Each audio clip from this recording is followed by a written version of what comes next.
Hello, and welcome back to another episode of the University of Michigan Retirees Association podcast. Our podcast offers a fresh way to stay connected with our Retirees Association and the greater University of Michigan community through our many programs delivered by prominent faculty and inspirational community leaders, and by our vibrant interest groups. Thank you for joining us today, and we hope you enjoy the following episode.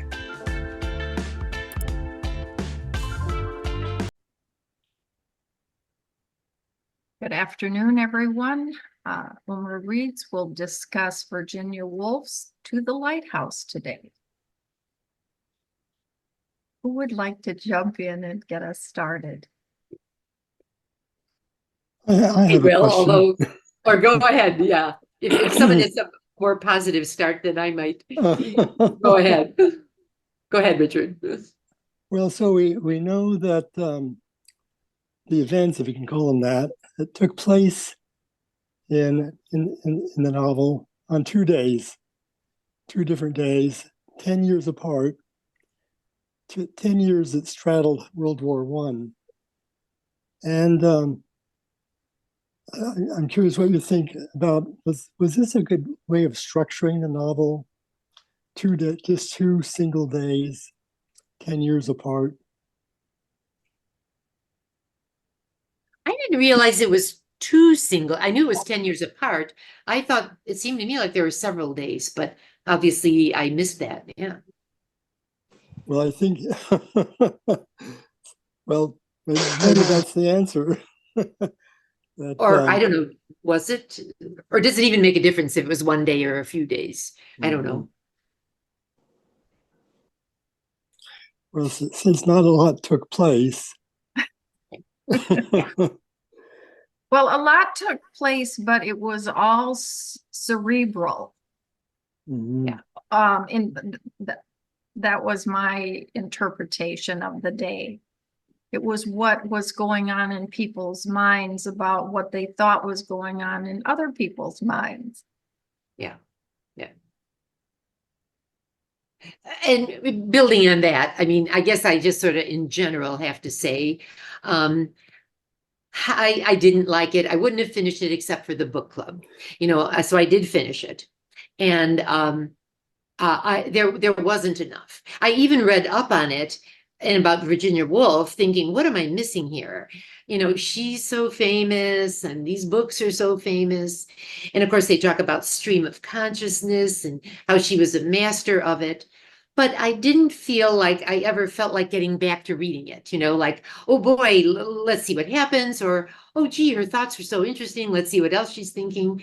I just plodded along with it. And then I went online and I tried to read some, they'll have people kind of reviewing things and breaking down the chapters. I thought maybe I'm missing something here that's more intriguing than I'm seeing. And I couldn't find it.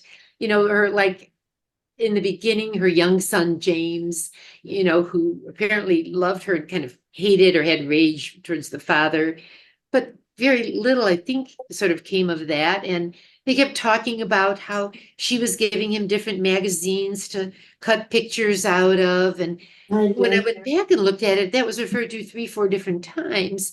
And I don't know. I just plodded along so I could finish it, but I don't think it would encourage me to want to. And when I read a review online, it said this shows why she's such an important writer of the time, and I just didn't get it. But I'd love to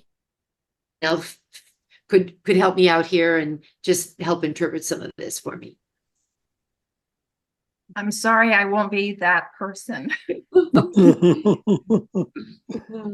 I was just sort of overwhelmed with this privilege and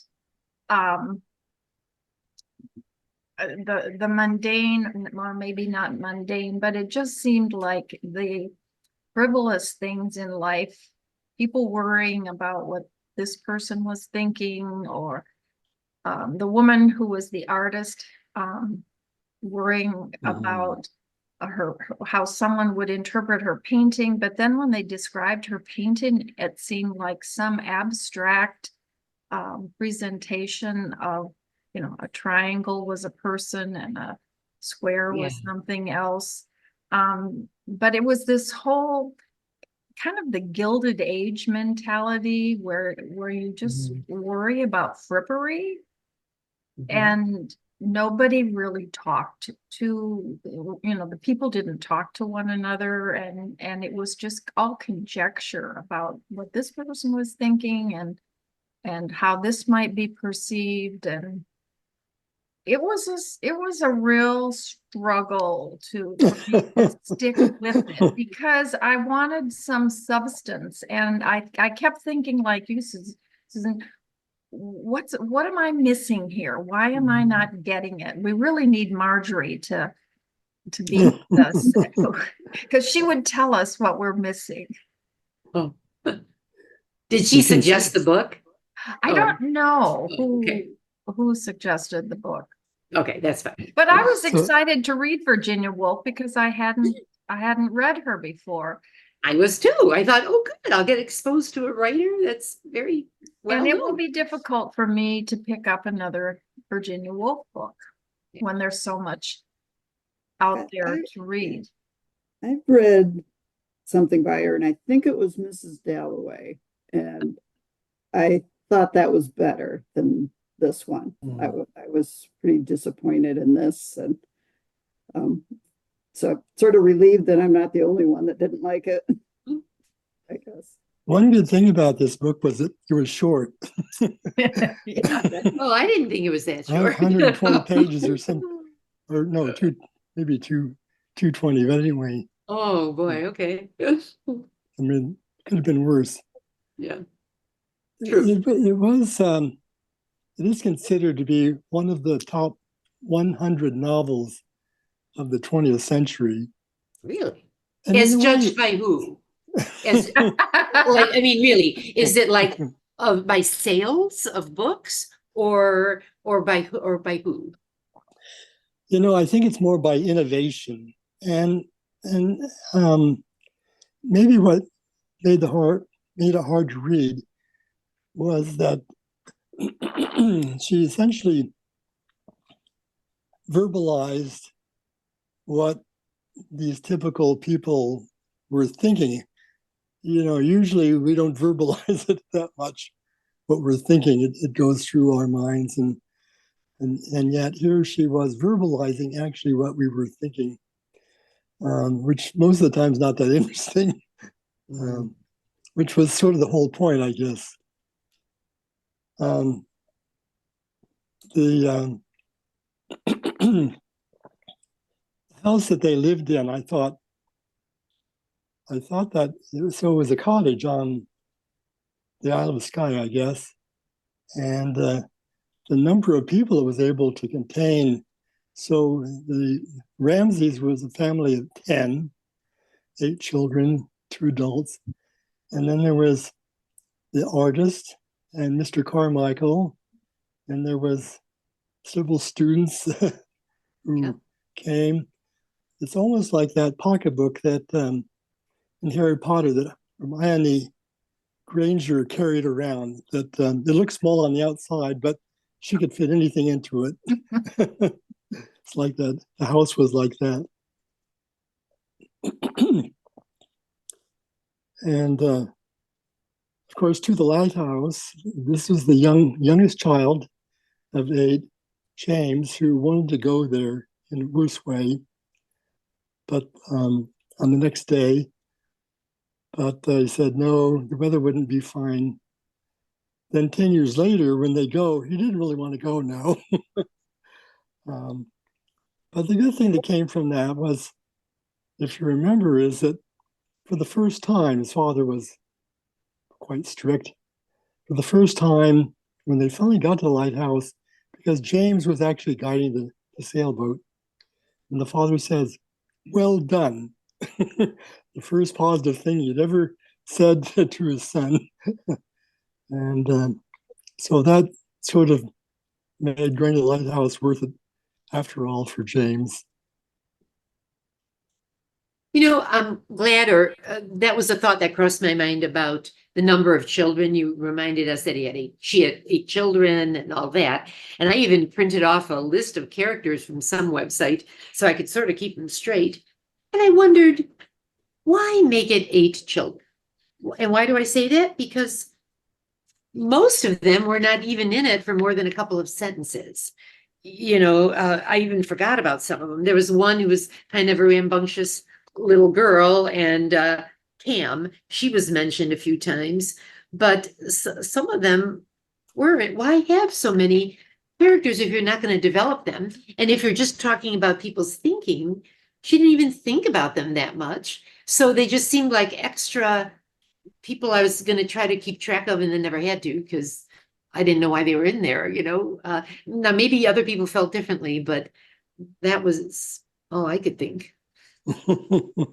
Yeah. Yeah, that's right. Well, the Mrs. Ramsay she sort of had this anger and love anger issue with Mr. Ramsay, and the children didn't care for Mr. Ramsay. They resented him and were pretty hostile to him.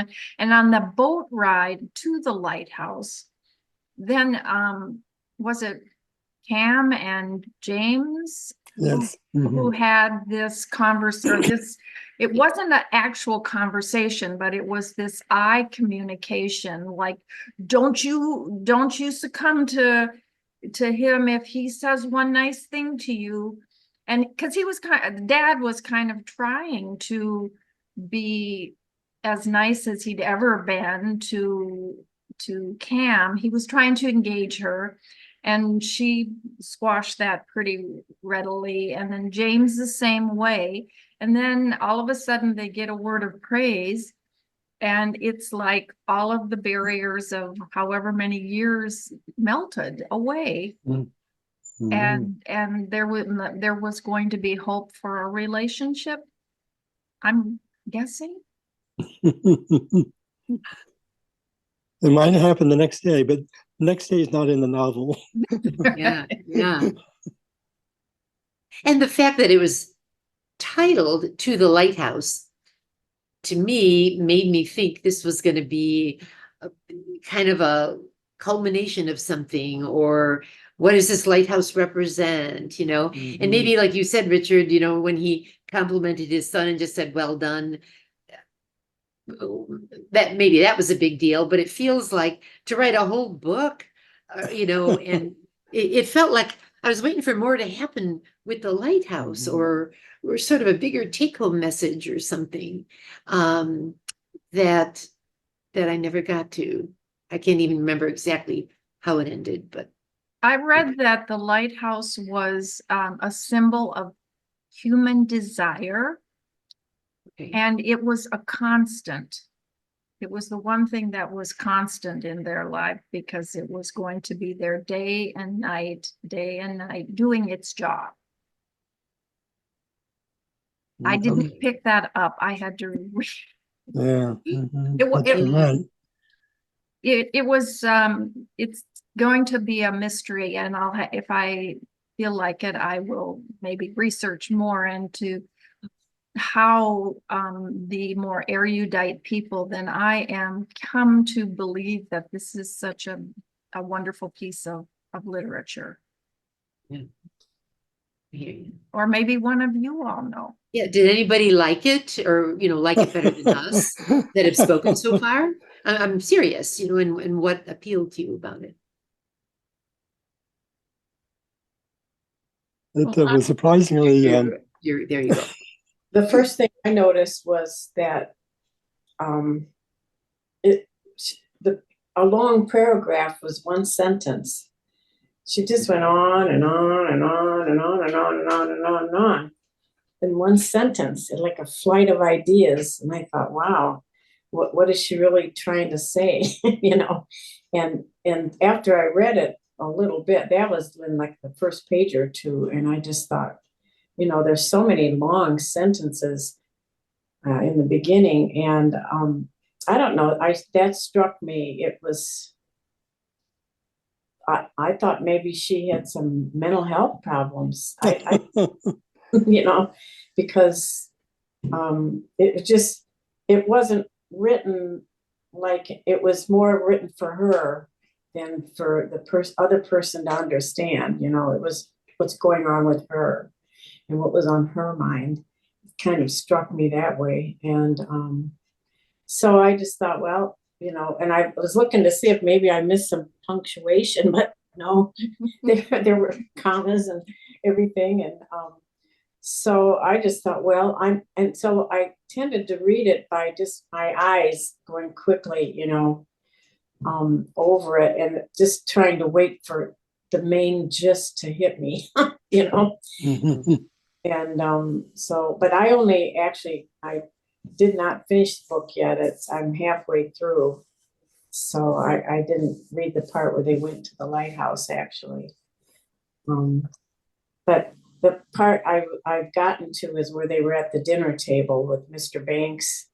And I don't even know if the kids were at the table or half of them or who, but he preferred being alone. And it started that out by her saying she pitied him because he didn't have all this going on around him.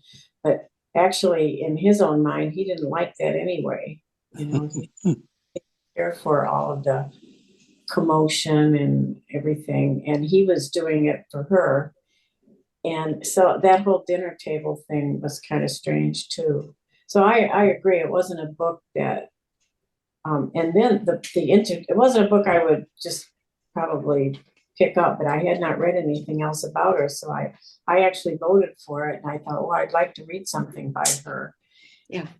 In the introduction, the person who did the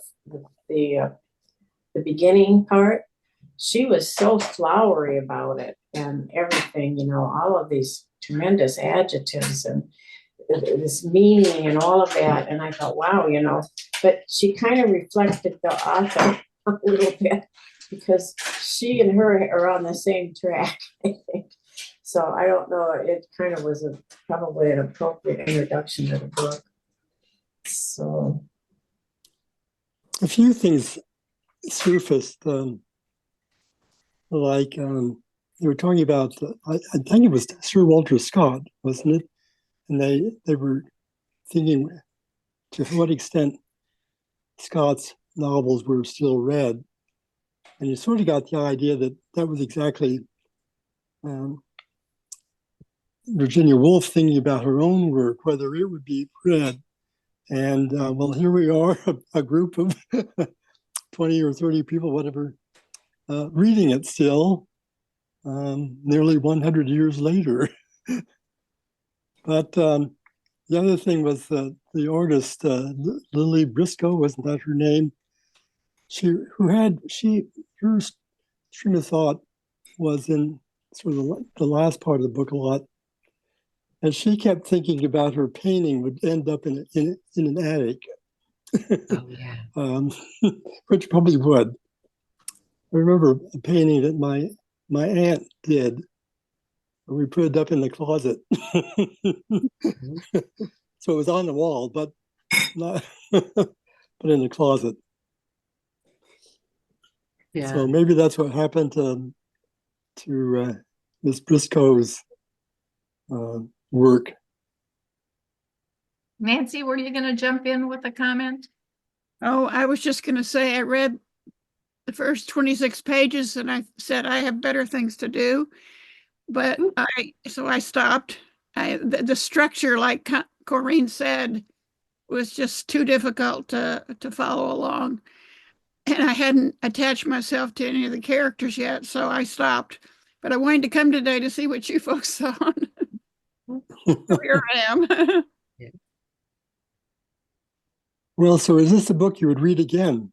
Would it make more sense the second time through? no. Not me. You know, the more I'm in book club, and I'm in a couple others too, or the more books I read, I feel stronger and stronger that like a book like this, I think is written for some PhD class of literature majors to dissect, the purpose of a long paragraph in one sentence, or the purpose of these thoughts. Is she really saying them or thinking them? But I think, for me at least, a book needs to be interesting. It needs, I think, to have a good story. I mean, or even nonfiction, or a good purpose, or some things interesting that would draw one back. And I guess I'm thinking, I'm just going to throw it out as an example because I just read it. Can a book be important and interesting at the same time? And I just read Horse by Geraldine Brooks, I think. Oh my gosh, I love that book. Because something about it kept the storyline, I thought, was very interesting, kept going back, and she was covering very important topics. I was learning things about periods in this history, so not to harp just on that, but it feels like there needs to be some element of interest. Someone really when she was writing that, did she think, oh, readers would say, boy, that was a good book, or boy, I'm glad I read that, or was it just, what was the motivation even there? I don't know. I'm getting way off, but I think that it might have been semi-autobiographical. I think I read that somewhere. Okay. That she was reflecting on portions of her life or events in her life. Yeah, So yeah. And the times that I think of it in terms of the times that it was written, like I said, it was of a gentried class that that's what they thought about. I mean, that's what they weren't looking at historical issues. She was just looking at what was going on in her brain. Right. I agree. I think it was more like journaling. She made wrote that herself. She was writing about her life, what she thought, what the other person thought, and she just was prolific at it. So it was her journal. And what about the lady that lost her brooch? Which was that the young woman, and I thought, what is this even all about? Minta and Paul, and they were just visiting, and then Mrs. Ramsay was hoping they'd get engaged, and I guess they did. Wasn't she the one who lost her brooch on the beach, or was it someone else? I think it was Minta. It was her. It was Minta. I can't remember what even happened. They never found it, did they? And or did they? I just forgot. Paul said that her boyfriend Paul said he would go back the next day, and if he couldn't find, go to Edinburgh and buy a new one. So it didn't make any difference. But in this, as you know, Mrs. Ramsay kept thinking they should get together, they should marry. And the second day, 10 years later, they did marry, but it turned out not to be a very good marriage. Yeah. So, Virginia Woolf grew up in a very literary family. Her father was a very famous literary guy who compiled encyclopedias. Anyway, it was the whole family was focused on literature. And I have a feeling that there was probably an attempt by Virginia, as well, and maybe the other kids in the family, to try to do something that was innovative, something different, a different kind of a novel. And so this To the Lighthouse is sort of on the way, isn't it? She wrote other things that probably are more, we'd find more compelling. But she continued writing, and I think that her last novel might have been The Wave. And The Wave is just off the wall. And more like James Joyce's Ulysses, just a stream of consciousness that starts at the beginning and doesn't end until the end. Yeah. So I think this is, it's like this is sort of halfway through her Virginia Woolf's life in trying to invent more and more different kinds of novelistic features, and this was sort of on the way, so, and is now considered to be important because it's still readable, but not compelling.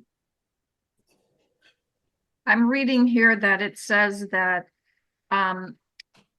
it is a key example of a literary technique of multiple focalization.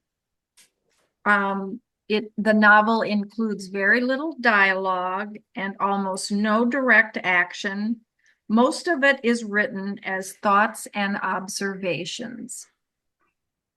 Yeah. Which is like a journal more. Yeah. Mm-hmm. Yeah. So this was 1927. I was reading sort of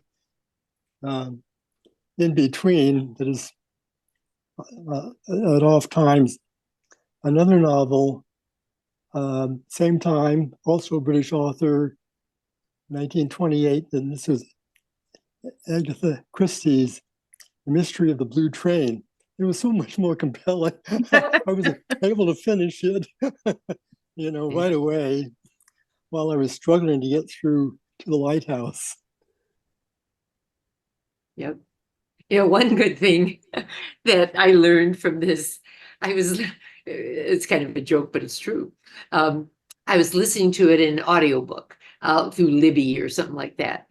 And I learned that you can speed up the speed with which the reader reads. Because I was thinking, oh boy, she was doing a lovely job, but she was taking her time with each beautiful sentence, and I just wanted to get on already, So I figured out how to not do it too fast, that it was, but just that I could still understand it, but let's already get done with this thing. So there you go. That's how I listened to the last half of it after I discovered that was possible.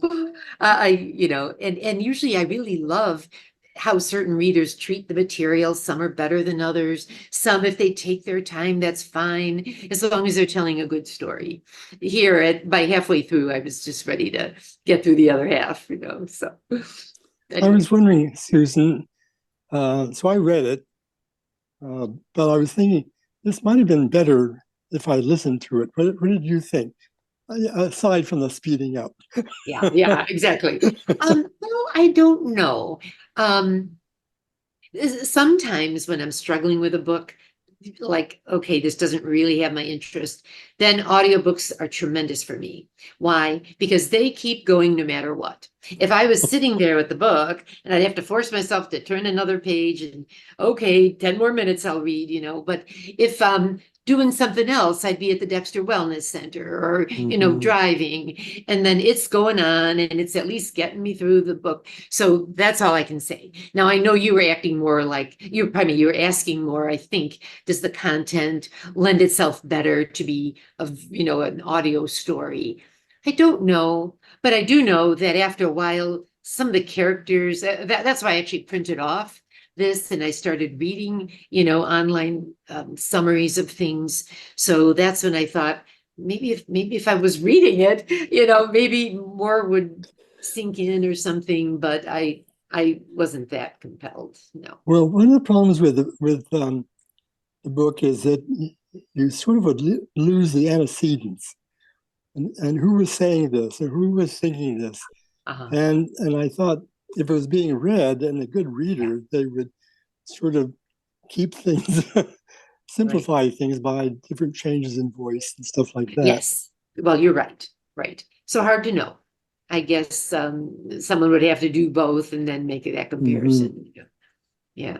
I listened to it as well. And I thought that I kept going back chapters and re-listening to it because I was worried that I was missing something important, that had I had the book in front of me, I might have been able to figure it out without having to go and retrace my steps. Well, Well, and that's reading why it I up- looked at some of the chapter summaries, and then I saw, no, in that chapter summary, that is what I heard, so I guess I didn't miss anything. But I did have the same feeling, God, there's got to be more going on than I'm hearing.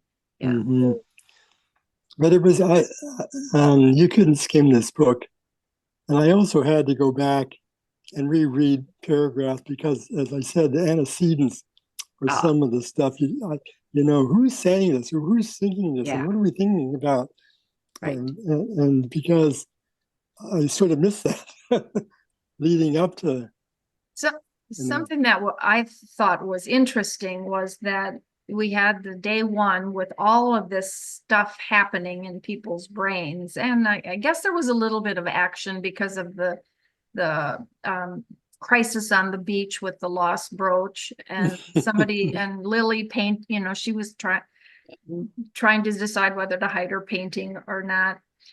But then I did think that the author was very clever in spanning those 10 years, because somehow I learned that, you know, we lost Mrs. Ramsay, she died, and that so-and-so was killed in the war, and so somebody else I think was killed in the war. So she did a really good job of filling in the gap, filling in the gaps of the 10-year period at the next time she introduces all of these characters, or the characters who are left. Yeah. Yeah. Right. This has happened previously. I haven't read the book this time around. I think I may have read it when I was a teenager. I'm on the list. You know, finally, a couple of weeks ago, I got West with Giraffes. So you know how behind I am on this library list. I'm enjoying West with Giraffes. But anyway, I did look up a few things about Virginia Woolf. Not much about this book, but I trust you know that, let's see, it was banned. Did you know that? No. Why? It was banned, it and a few other of her books, because there's mention of suicide and homosexual content.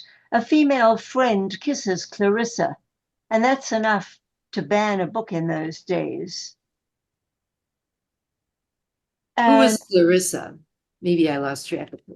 That happened in this book or Yes. another of her books? Well, I gather in this book because that's what it describes. Though it does say writings banned include To the Lighthouse, and the thing is mention of suicide and homosexual content. But mild, and you know better than I do if you've actually read it recently. I think I missed those parts. That might have been another book of hers, maybe. Oh, but To the Lighthouse was banned. Oh, yeah, but probably not because of Clarissa, because she wasn't in this book. Okay, so did you see reasons that it might have been banned? So where was it banned? I didn't. Like Ireland and other places, or everywhere? I didn't get that information. Apparently, the attractive issue in her books is implications for women's freedom and freedom of mind. And I don't know if you know about her, that she had 4 major breakdowns and she had bipolar disorder. I knew that. And she had tried to drown herself in a river on one occasion, but actually did successfully commit suicide at the age of 59 by drowning herself in a river, having filled her pockets with heavy stones. Really? As a child, she had been sexually abused by her half-brothers and her mother. And her mother died when she was 13 years old. And I'm thinking the 8 kids probably come from the 8 kids in her extended family, you know, stepchildren and other children. And she experienced many breakdowns.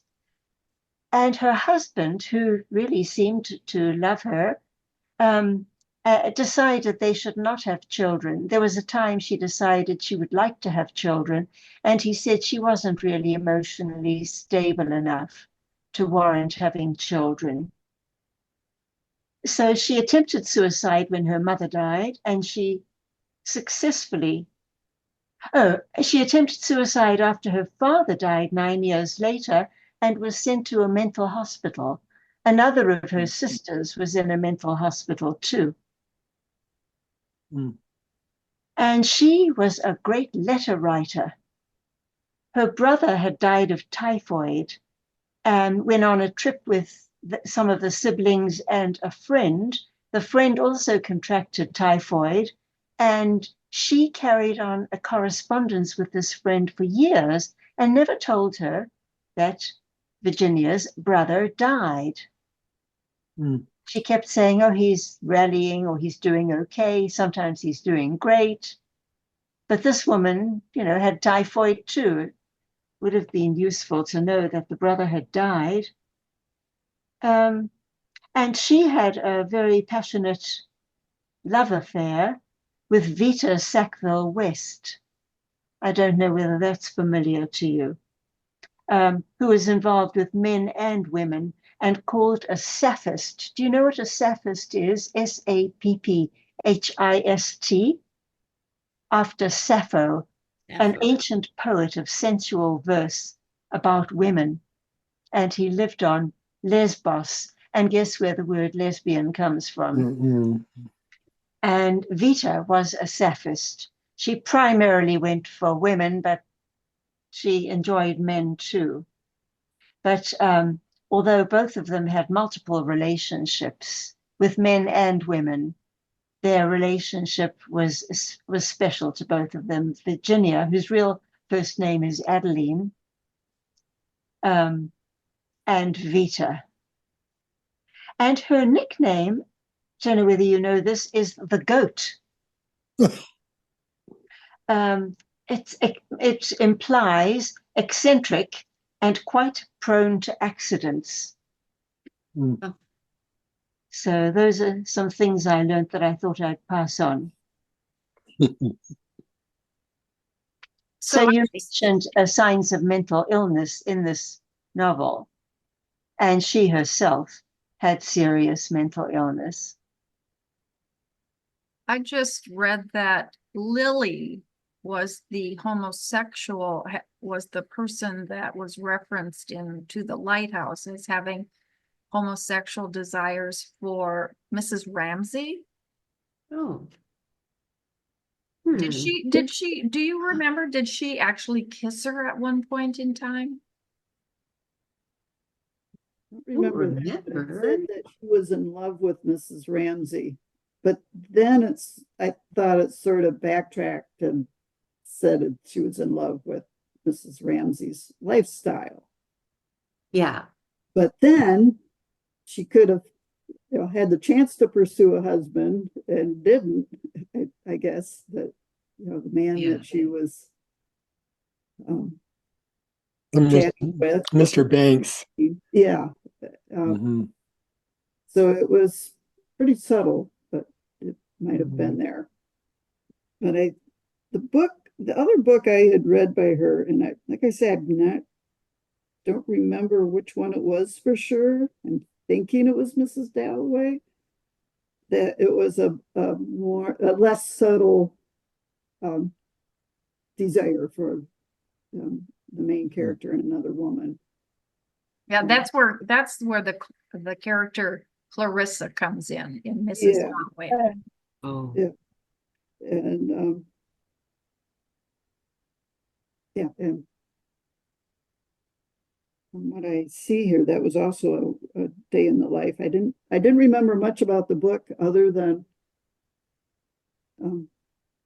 this might be a spoiler, but I was the main character was definitely interested in this other woman, and then she ended up marrying a man because that was what she was expected to do. Yeah. And I was sort of disappointed.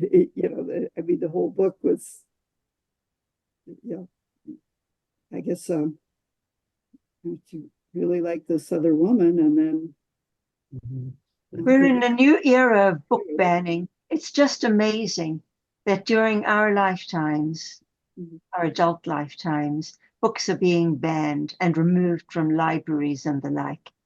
I just don't get used to that. Me neither. You're muted, You're muted. Corinne. Okay. Who was the narrator in To the Lighthouse exactly? A woman with a very soft, wasn't it a woman? Well, was it Mrs. Right. I thought it was Mrs. Ramsay, but Yeah, I think you're asking the question, who was whose voice was the yeah, book whose in? thoughts were they? Not, I guess because you don't have anybody in the book, you think they're the authors. I don't know. That's why I think it's more like a journal. It's hard to put it all together. Yeah. Yeah. I agree. Well, Did it give you a sense of her writing letters, the way that she told the story? no, Not- no, it wasn't. Certainly no. not letters. And it wasn't in Mrs. Ramsay's voice because it was about her, wasn't it? It was like Yeah. third person. Maybe. I don't have the book right here.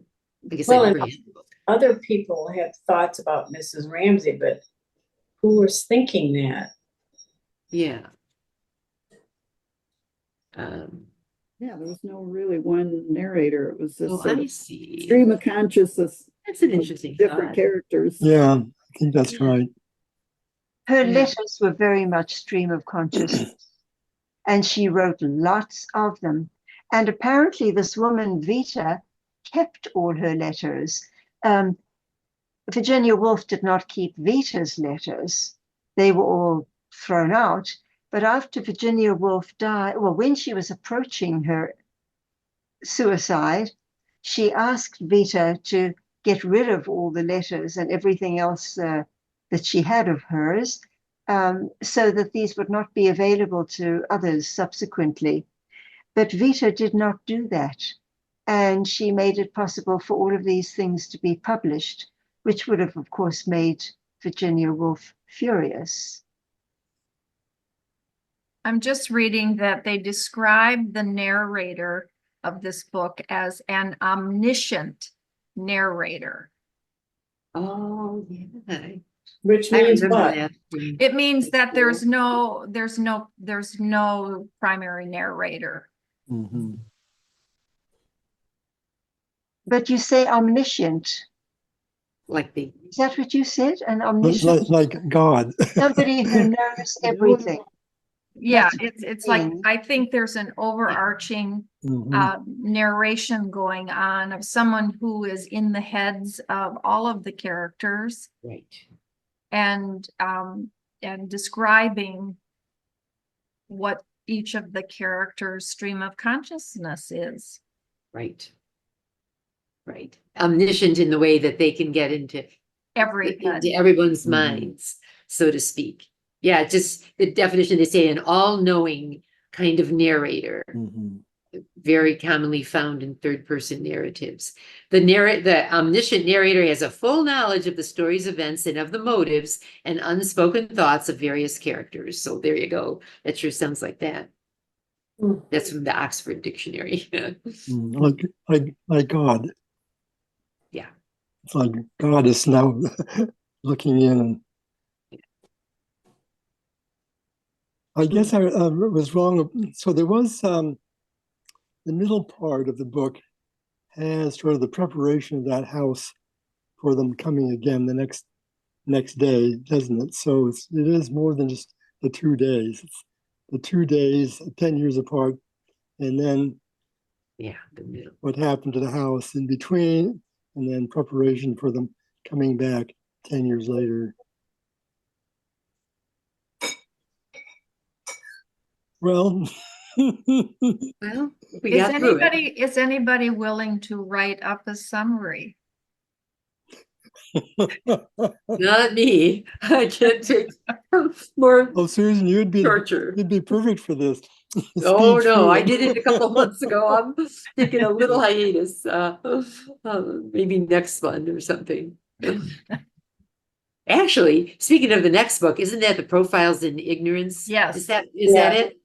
Well, I did listen to that because somehow it came through on Libby and I thought I'll just grab it while it comes. I would recommend listening to it because it is narrated by the guy who's apparently a comedian. Frankly, I hadn't heard much about him. Andy Borowitz or something. But oh my gosh, it was I think it added a lot of entertainment. I found it very interesting and kind of fun. And you could probably get that from the book, but he obviously has a good delivery if he's a comedian. And it's not all funny, but he has these little funny twists to it that of the way he describes things, and he says, what are they talking about? So anyway, that'll be a much more lively read. The book itself, I think, is wonderful, and entertaining and everything. Have you read it? I started reading for this one because I had it from the library, but yeah. It's wonderful. He's very articulate and insightful, and the people he's around, and he's just open up about everything, and I'm enjoying it. Yeah, I did too. Is any notification made to the public library of what the books are on our list? That's a good suggestion. Say that one more time, Karen. Do you notify the library, the Ann Arbor District Library? Obviously, you're not in that area, but do you notify them about the books on the list in our book club? I'd be willing to do that. That's a good idea because, they order books.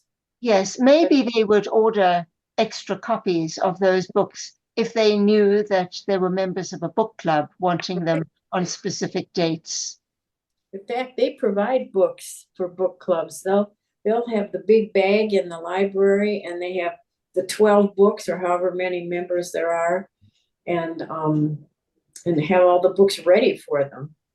I don't know exactly what it takes to get that, but well, it's called Book Club in a Bag, but that means somebody has to coordinate picking up the book. You have to pick up the book because they're all given to you in a bag. I think there are 12 of them.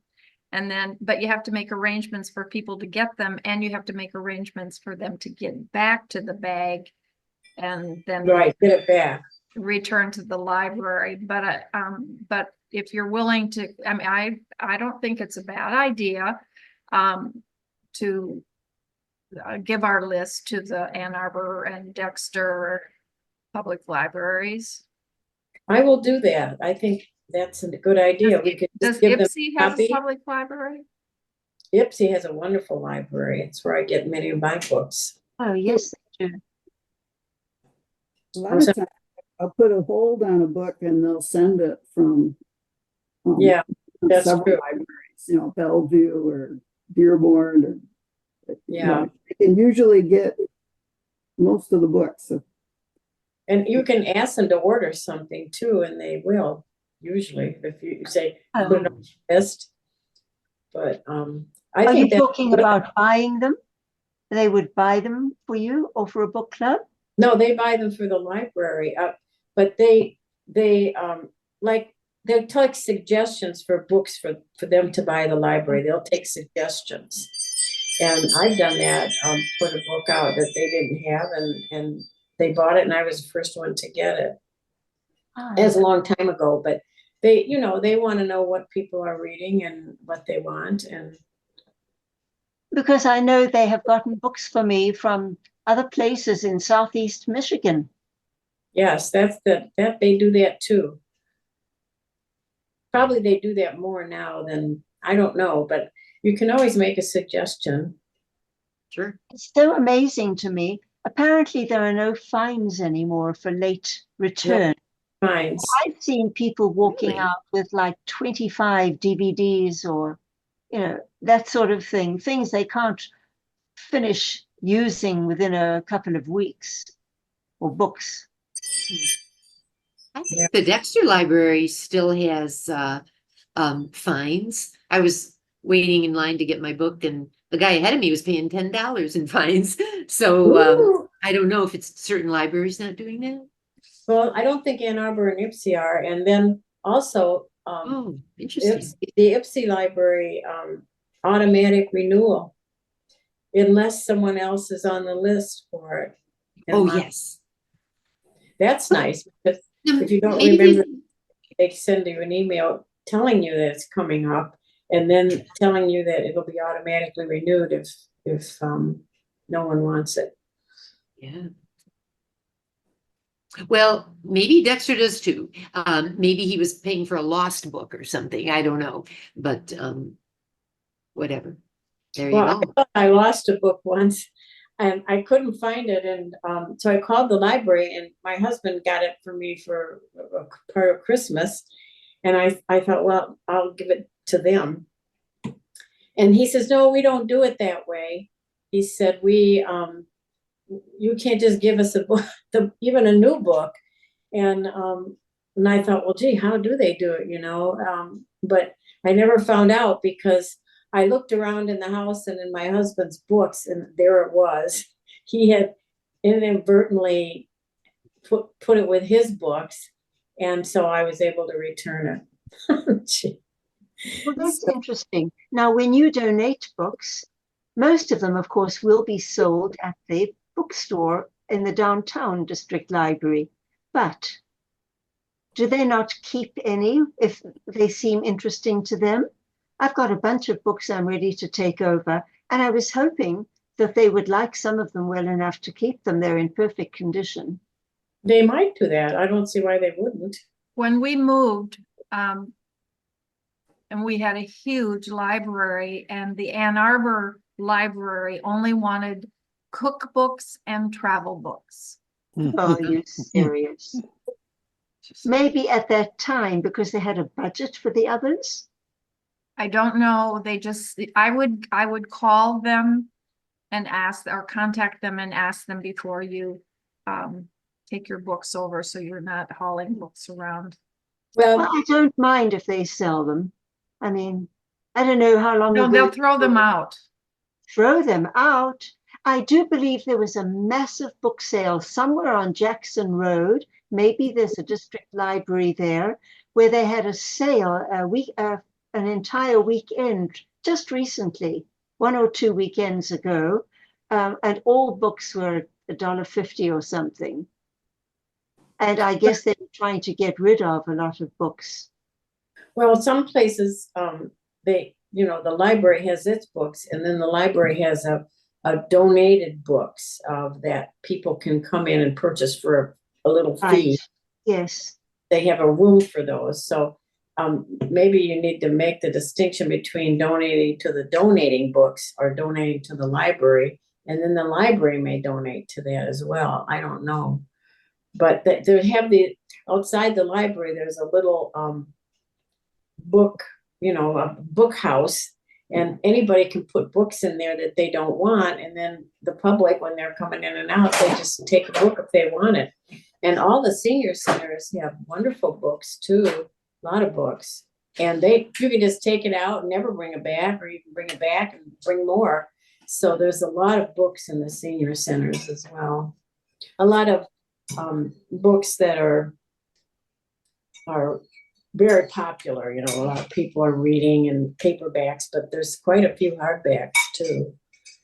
And it's not hard to get books from almost anywhere, thrift shops even. So,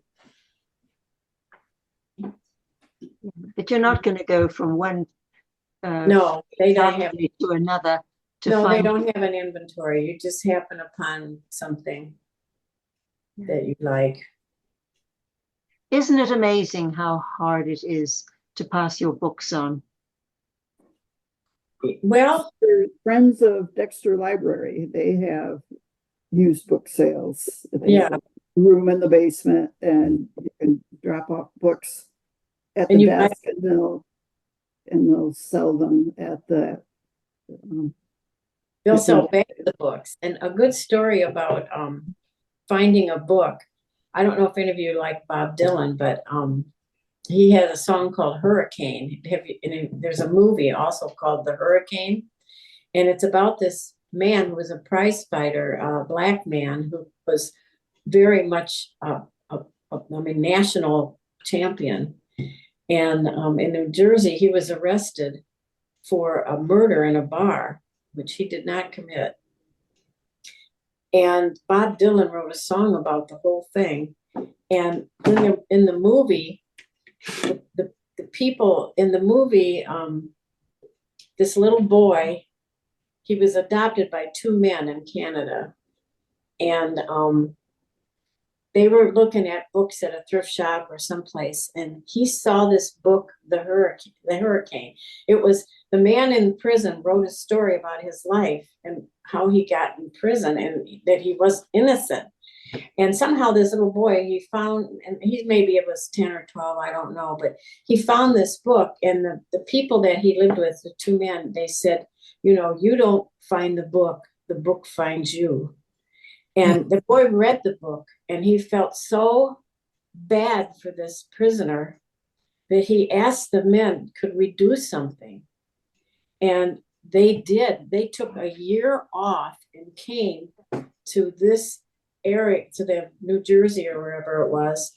And they went through all the records for a whole year, every little detail, trying to find out. And they visited him in prison, and he told them, he said, at first he said, I can do the time. You don't have to do this.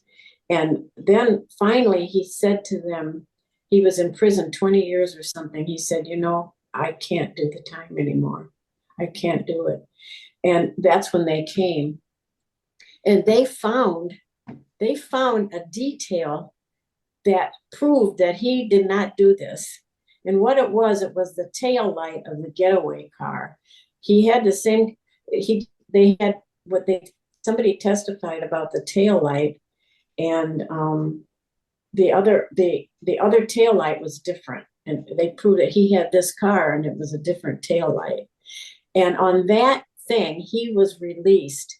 And he was so grateful to these people that they took him into their home, and he lived in Canada after that. And it's and the music is wonderful, the way Bob Dylan put it together and everything. And the movie is great too. So it's interesting how books affect people's lives, I think that's a big example right there. Young boy. And he lived with people who really listened to him. Yes, that's one of the best parts. Yes. Responsive, caring parents. Right. And then Hurricane found the same compassion and living situation as the young boy had there. They were like a family.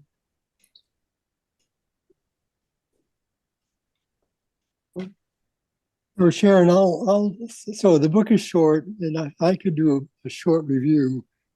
Oh, thank you. Yeah, that would be great. And if you do that, and I'm happy to, if somebody gets it started, I'm happy to add to it if you would like. But you do a great job. You did a great job the last time. So that would be wonderful. The 15th of August is the deadline for the next newsletter. And just because this came up with Ted, he said, well, how come so the current newsletter will talk about the previous, so the June book, and then we'll advertise the September book, but the July book gets pushed off a month because the newsletter deadline always is before book club. So that's why we are always a month off. And Ted thought that was odd, and it is a little odd, but that's how it works out.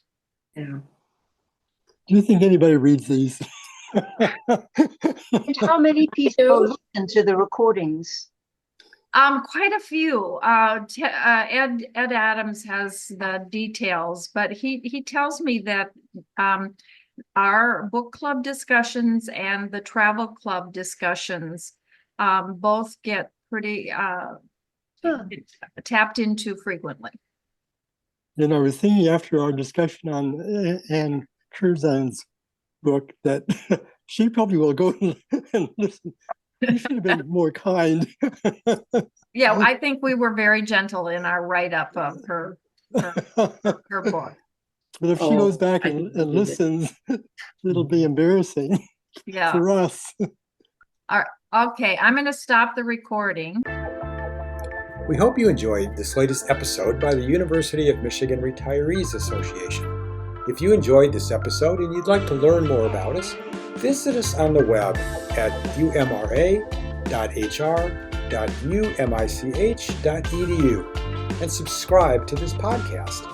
Thank you again, see you next time, and always, go blue.